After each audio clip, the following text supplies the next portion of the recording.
Happy Sunday and welcome to City View Online. I'm so glad that you're here. And if you were able to join us yesterday for our beach day, we had the best time hanging out with you.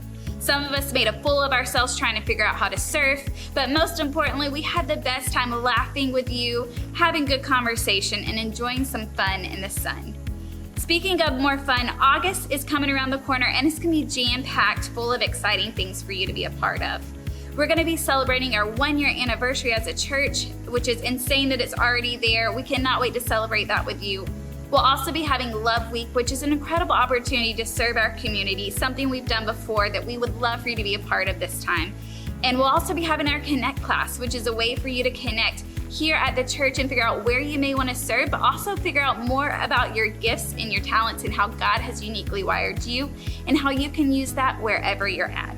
So look out for all those things coming up in August. There are socials and our emails and our Sunday host. But right now we're gonna jump right into our message and I'll see you right after.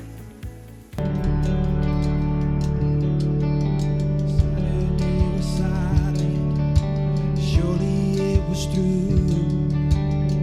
Since when has impossible ever stopped you?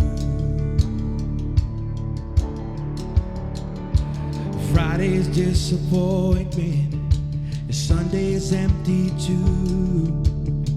Since when has impossible ever stopped you? This is the sound of the dry bones rattling. This is the praise make the dead man walk again. Hope in the grave, I'm coming out, I'm gonna live again. This is the sound of the dry bones rattling.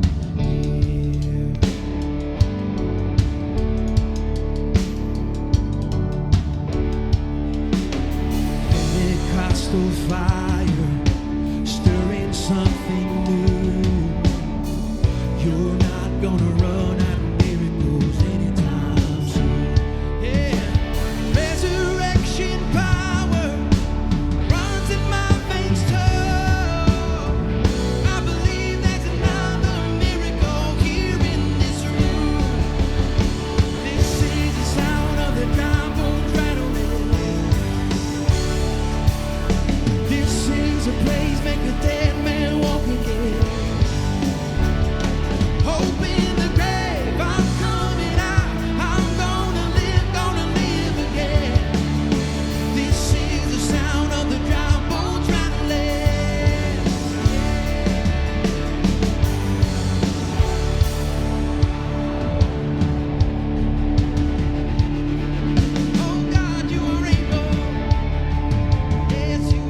Well, hey there. Welcome to week 3 of our Summer Love series. And over the last couple of weeks, we've been tackling the impact of love in our lives and in our purpose and our relationships, but also even in our jobs. And last week, we asked the question, what does love require of me? And we talked about love requiring humility and forgiveness and patience, but also it requires hope. Because here's the deal, like you and I, we're in the series together and we're working on loving people better, but the reality is not everybody is ready to receive that love. Not every person is ready for us to have this change of heart and change of action and change of mind. They need a little time to prep as well. Because maybe you're watching this series, but they aren't, and they aren't thinking about love in the same way that you are. And that can be discouraging. It can lead to you feeling like your hope is gone because you're trying to do all of these things and it may not feel like it's being reciprocated. So we're going to talk a little bit about that today, because even if you're ready, it doesn't always mean that in your relationships it's immediately going to result in peace. It doesn't mean that all of a sudden all of those tensions that have been there, that you're working on your side of love, it's just going to solve it. For those of you who are dating, it doesn't mean that just because you're preparing your heart for love, that all of a sudden the person that you're supposed to marry is going to show up by the time you're 25 or 27 or even 35. There's no perfect formula for solving this, but there are some ways that you and I can do some work to help prepare people to receive the love that God has given us. And so that's what we're going to talk about today. But the truth is, relationships can be really difficult. There's no cut and dry answer. We assume that liking someone's post on Facebook, we assume that texting them once a quarter, we assume that one time we went on a field trip when our kids were going on a field trip too, or that time we were both at the softball fields together, now we're friends. But we're realizing as the world continues to spin that it doesn't necessarily mean that. And that's not even talking about dating, right? Dating and relationships have changed so drastically just in my lifetime. Because for me growing up, you did not leave the house without a pen and a piece of paper in your pocket. Now, obviously, this is well before dudes started wearing skinny jeans. You can't even fit a pen in your pocket. It's just not going to happen. But this is what we would do. We would walk through the mall and we'd see a girl that was cute, and we would literally walk up to a stranger, have a 2 to 3 minute conversation, and if things went well, you got those digits, you got the phone number, and then you would come back home and you would warn everyone in the house, I am calling a girl. Do not get on the landline. Do not pick up the other side of the phone, right? How many of you remember this? This was what we did. This was normal. This was a weird experiment that we would do. We would just walk up to a stranger and say, hey, we should go on a date. And then we would. It was crazy. Where now everything's online dating. It's done through apps. It's picking up a relationship with an old fling on Facebook. There's so many things. You got what is it? Match.com and eHarmony, Christian Mingle. But the reality is, the greatest dating app of all time is this one. Check out this commercial. It's my all-time favorite. Where's Jill? She's really lonely and out walking the cornfield again. Do you think they will ever find us true love? Not hanging out with us all day. We used to be lonely. Until we met on Farmers Only. FarmersOnly.com is the new online dating site for farmers, ranchers, and good old country folks. You don't have to be lonely at FarmersOnly.com. City folks just don't get it. You're welcome. That's all I can say. The sermon's over. FarmersOnly.com. What more do you need in life? That song will be stuck in your head forever. You don't have to be lonely at farmersonly.com. It's brilliant. My favorite part, though, all-time favorite part, is city folks just don't get it. They just don't get it, those mean old city folks. But today, as we look at the importance of love, what I want you and I to see is that every single one of us has an inner farmer right here inside of us, an inner farmer in our hearts. We are all lovers, farmers, and friends. And you're thinking to yourself, what in the world is going on? Danny, have you lost your mind? What are we talking about? Here's the point. Every day in every one of your relationships, you are sowing seeds. Every day in every one of your relationships, you are a farmer. You're planting seeds. In every relationship, whether it's friendships, whether it's in your job, whether it's in dating, whether it's a spouse, whether it's with your kids, whether it's with coworkers, it doesn't matter where you are planting seeds.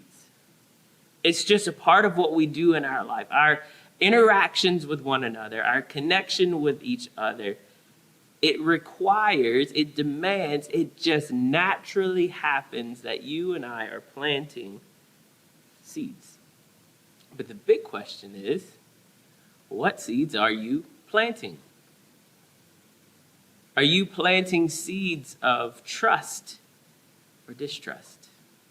Seeds of these like transparency and honesty in your relationships? Or is it seeds of isolation and suspicion?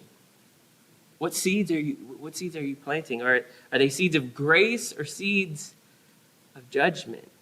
Are you planting loving kindness in your relationships, or your harsh opinions, or like we talked about last week, your rightness?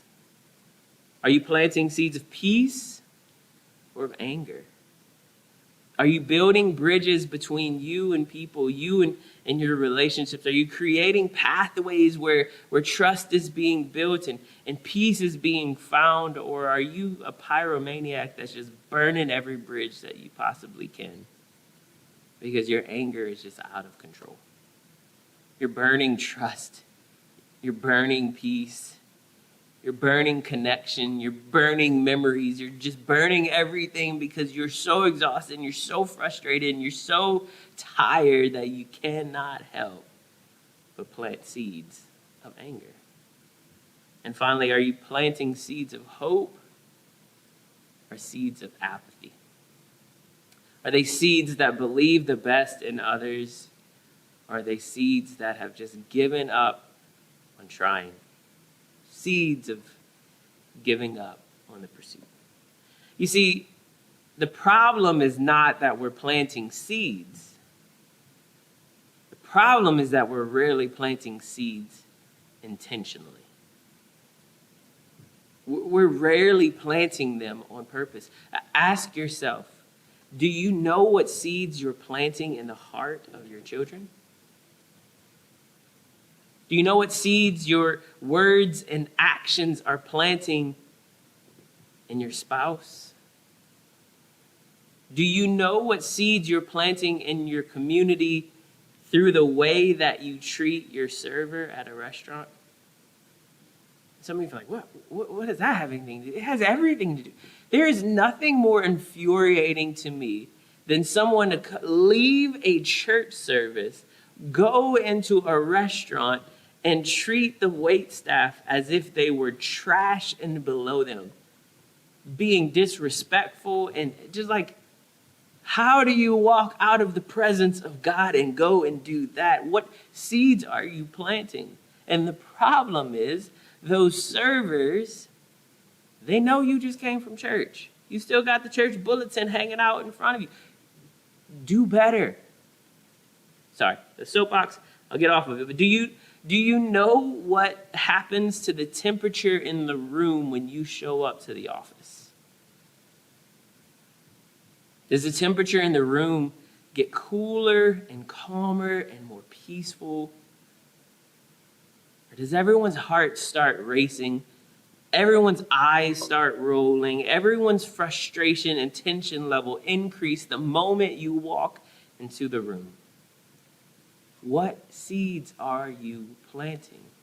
Are they intentional? Are they just happening in your life? And you're not even realizing the impact that you're having on everyone. You see, the truth is some of us need to evaluate the seeds that we're planting, but almost all of us need to evaluate their farming. Need to evaluate and understand the importance not just of the seed, but of the soil. And to help us do that today, we're going to turn to one of the most familiar parables in all of the Bible, in Matthew chapter 13. But we're going to take a different look at this and recognize the importance that we have not only in the seed, but in the soil. So let's look at this together. Matthew 13, starting in verse 2. Soon there were so many people surrounding him, this is Jesus, that he had to teach sitting in a boat while the large crowd stood on the shore. He taught them many things by using stories, parables to illustrate spiritual truths, saying, "Consider this. There was a farmer who went out to sow seeds. As he cast his seeds, some fell along the beaten path, and the birds came and ate them. Others fell onto gravel that had no topsoil. They quickly shot up, but when the days grew hot, they were scorched and withered because they had insufficient roots. Others fell among the thorns, so when they sprouted, the thorns choked them. But other seeds fell on good, rich soil that kept producing a good harvest. Some yielded 30, some 60, and some even 100 times as much as he planted." If you're able to understand this, then you need to respond. There's one huge takeaway that I want you to see from this before we start digging into the parable itself. You and I cannot make the seed grow. We can't. You and I cannot force the seed to grow, but you and I can impact the health of the soil. You can't force you're not the waterer of the seed. You're not the determiner of whether it's going to grow and when it's going to grow. That's God. But you and I have a very significant part to play when it comes to the health of the soil. Just because you throw the seed out doesn't mean the soil is ready. And the reality is, and the problem that we have is that many times we blame the soil, aka the recipient, but we rarely take time to evaluate the farmer, aka us, and his or her ability to tend the soil. You and I get to this place in our life where we think, well, I threw the seed. I did my part. I mean, I was a good farmer. I sowed a good seed out, and it's their responsibility whether or not their soil is ready for it. Is it? In some ways it is, but in other ways, could you imagine a farmer who has a land that the soil is not healthy, it's not in good condition. He's doing absolutely nothing. He's not nourishing the soil. He's not helping the soil. He's not doing the things needed to tend to the soil. And he throws seed out and it doesn't grow. And he immediately gets frustrated with the dirt. But the dirt can't tend itself. The dirt needs a farmer to care for it. I think sometimes in our relationships, we think our only priority, our only responsibility is just to throw out the seed. But it's more than that. As a farmer, our responsibility is also to know the health of the soil. Like, have you ever said this in your life? Well, I've been nice to them, but they're still being rude to me. I threw the seed out, but the soil wasn't ready. I have given him time to work on this, but I am so frustrated with him because he's not changing as fast as he needs to. I threw the seed out, but I didn't tend the soil. You see what's happening here? Like we get easily frustrated with the soil. But part of the responsibilities that we have is to care for it. It's easy to blame the soil, but a good farmer, a good lover, a good friend recognizes that the soil is equally as important as the seed. A good farmer, a good friend, a good lover recognizes that the soil has stones and rocks in it. So we go and we help take the rocks out. A good farmer, a good lover, a good friend sees that there are weeds and thorns that are intertwined in the ground that we're trying to plant good seeds into. And so a good friend puts on some work gloves and helps pull the weeds out. If you know there are big rocks of issues in your relationships, if you know that there are weeds of distractions and tensions, you can't just throw seed into those unhealthy soils and expect a harvest on the other side. We get to play a part as a farmer to help tend to the soil. Can we solve all of the problems? Absolutely not. But the idea that we just get to go, I did my part. I threw the seed out. I took care of it. No. That's not what we're called to. We're called to, the best that we can, try to tend the soil so that it can be as good and as rich and as healthy as possible to receive it. Why?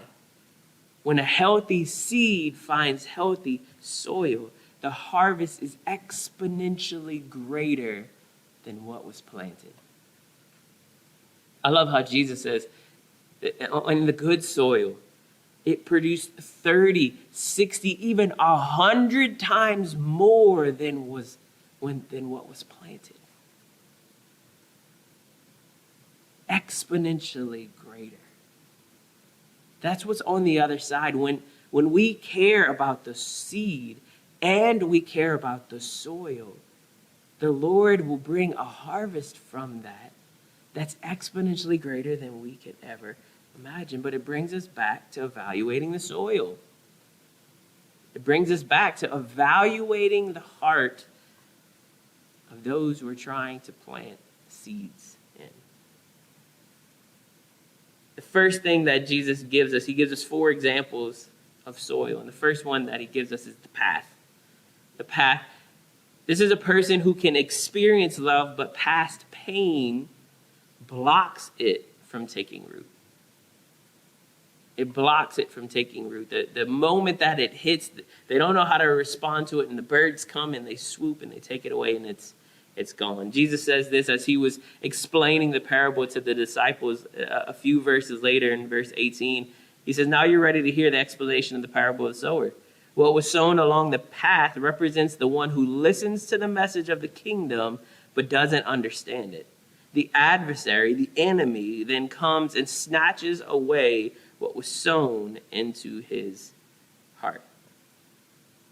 The person that we're talking about here is a person who needs to find true healing before they can receive the seed. They need to find healing before their soil and their heart can be healthy. People say this all the time, and it's super annoying. Time heals all wounds.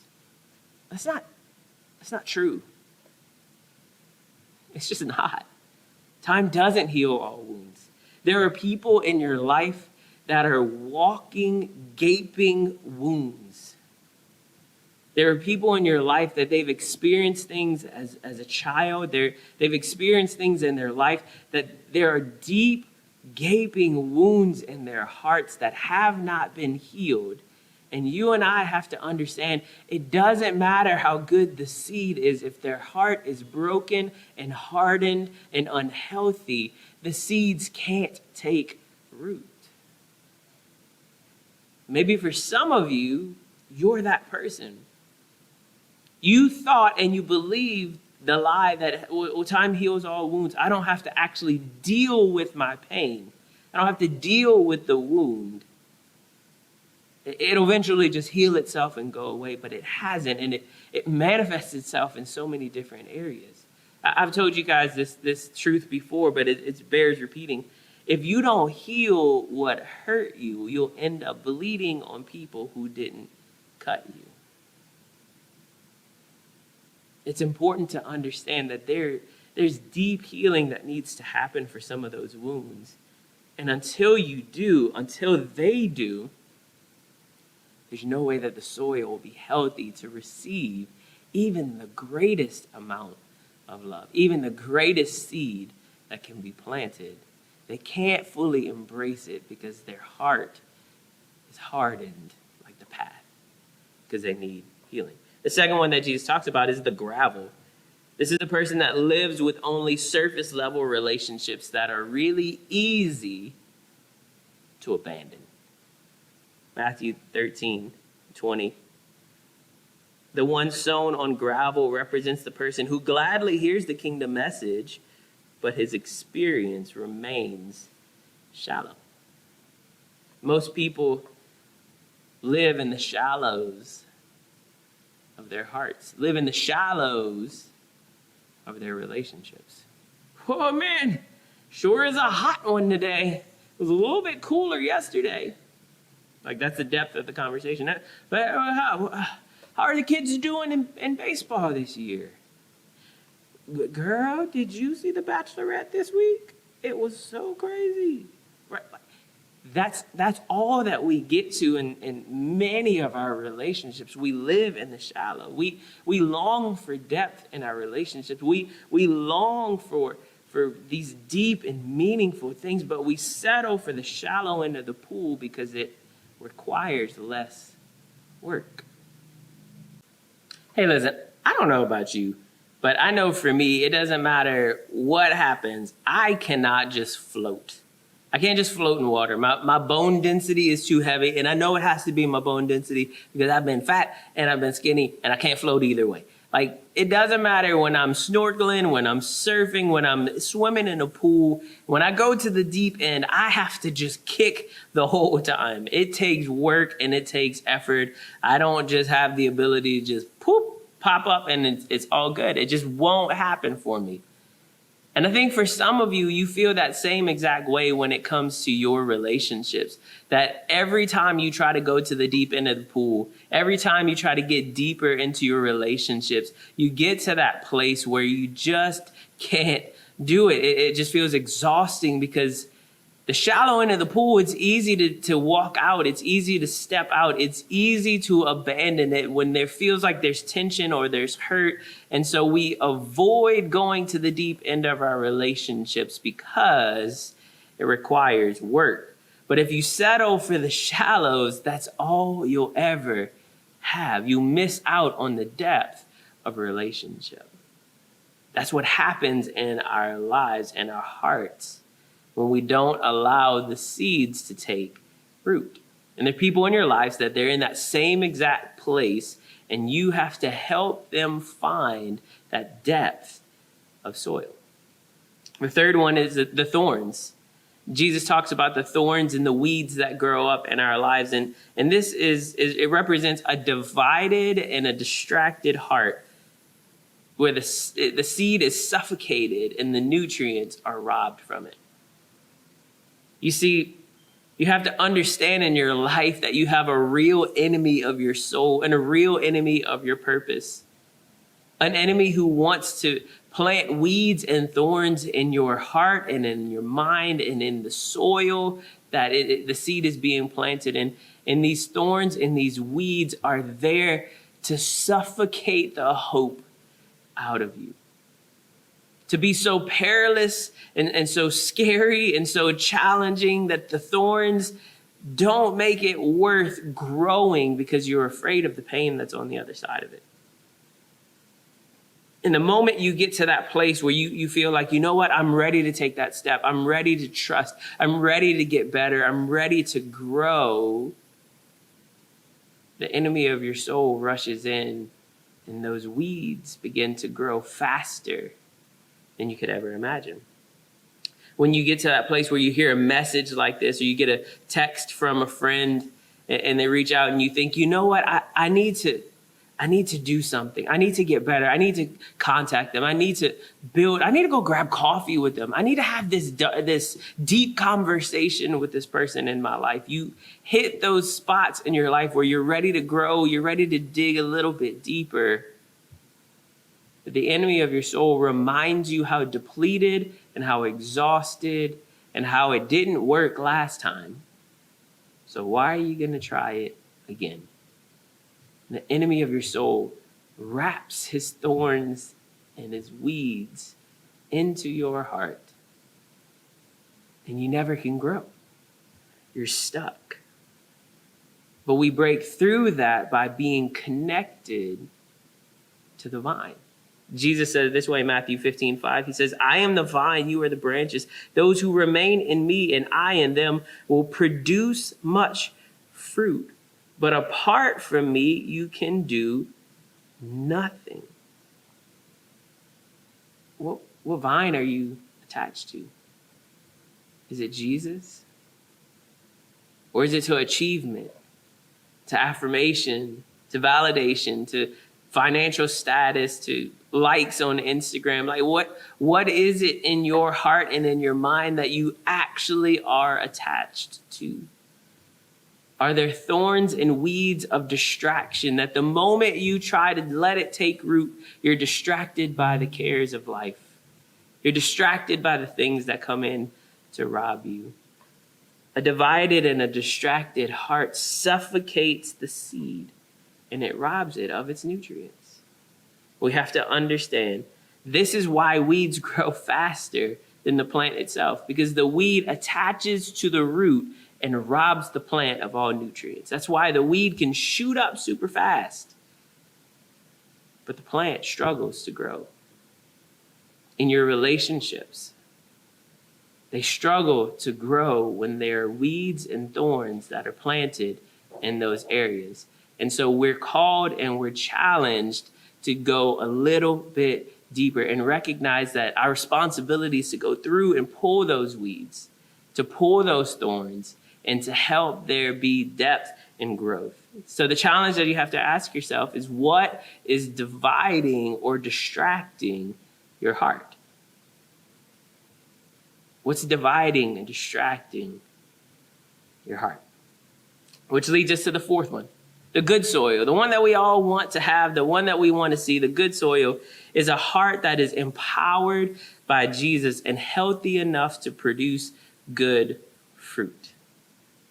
It's empowered by Jesus. So how do we become empowered by Jesus? Ephesians 3 says it this way: I kneel humbly in awe before the Father of our Lord Jesus, the Messiah, the perfect Father of every father and child in heaven and on earth. In verse 16, I pray that he would unveil within you the unlimited riches of his glory and favor until supernatural strength floods your innermost being with his divine might and explosive power.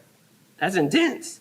Verse 17, then by constantly using your faith, the life of Christ will be released deep inside of you, and the resting place of his love will become the very source and root of your life. You see, when we're connected with Jesus, we are empowered by him. When we're empowered by him, he breathes life into our trauma. He breathes life into our pain. He breathes life into our purpose. I love how it says the resting place of his love will become the very source and root of your life. It's from that place that we will see and experience exponential fruit. Are you being empowered deep within you? Again, I love how it's described. It's deep in your innermost being. This is not something we're going to find on the outside. This is where we're going to find in connection with Jesus within our hearts. So it begins with you checking your own soil, but it doesn't stop there. Love requires and calls us to check the soil of those we are trying to love, those that we're trying to plant seeds. Why? Because we cannot assume that everyone is ready to receive what we're planting. If someone has a gaping wound in their life, you can't just throw seed at it and go, brr, brr, there you go, it's all better. It's not. If someone has a distracted heart trying to get to the root of what's going on in their life while the distractions and the weeds and the thorns are all growing like crazy, it's not going to work. We're commanded to love God with all of our hearts, all of our minds, all of our soul, all of our strength, but to love each other the way that we love ourselves. And if we love ourselves, we want to ensure that the soil is healthy for when we receive it. So why would we not in turn do that for the people we're called to reach and called to love? Jesus was talking, this parable was talking about us sowing the seeds of his kingdom, sowing seeds of connecting people to God. He's describing the soil that it lands on. But if you want to have a better return on investment in planting your seed, you have to tend the soil. That person in your life who is far from God, you can't just hit them in the face with seed and go, well, there's Jesus. No. Someone who loves his brother, sister, loves another child of God, goes and helps tend the soil, helps pull the rocks out, helps put the gloves on to pull the weeds out so that when the message of Christ, when the love of Christ is planted, it can grow. And in your relationships, you can't take the mentality that you're just throwing seed out there. And even if it's good seed, that's all your responsibility. No. Love requires us to not just care about the seed. Love requires us to tend the soil. So as we land the plane and we get ready to pray, how do you do that in some super practical ways? For men, I want to give you a little help today. Pursue her with words of affection. Pursue her with words of affection. Now let me be clear here. Non-sexual affection, right? Like I'm not talking about, hey, baby, can you go grab the groceries? I'll grab your groceries. You know what I mean, girl? Like, no, that's not what I'm talking about. It's not the affection I'm talking about. So one of the best ways that I've heard that you can do this, and I love doing this, and Lauren and I talk about this as well in our relationship, is to take one of the most common phrases, I love you, and add one word to it, and it just changes it. It gives it depth, and it's this language of affection. I love you because. I love you because you're a really great friend. Baby, I love you because even when you're tired, you put our family first. Hey, I love you because even when I'm working or going through a lot, you still do your best to try to care for me. Like, I love you because is a significant change in just saying, well, I mean, I told you I love you. Come on now. Pursue her with words of affection. Ladies, for your men, pursue him with words of affirmation. Words of affirmation. You see, most men will disguise their insecurities with false pride. Most men will hide their insecurities by putting up this armor in front of them of, I don't need anybody, I don't need anything, I'm fine, I'm good, I don't know what anybody's talking about.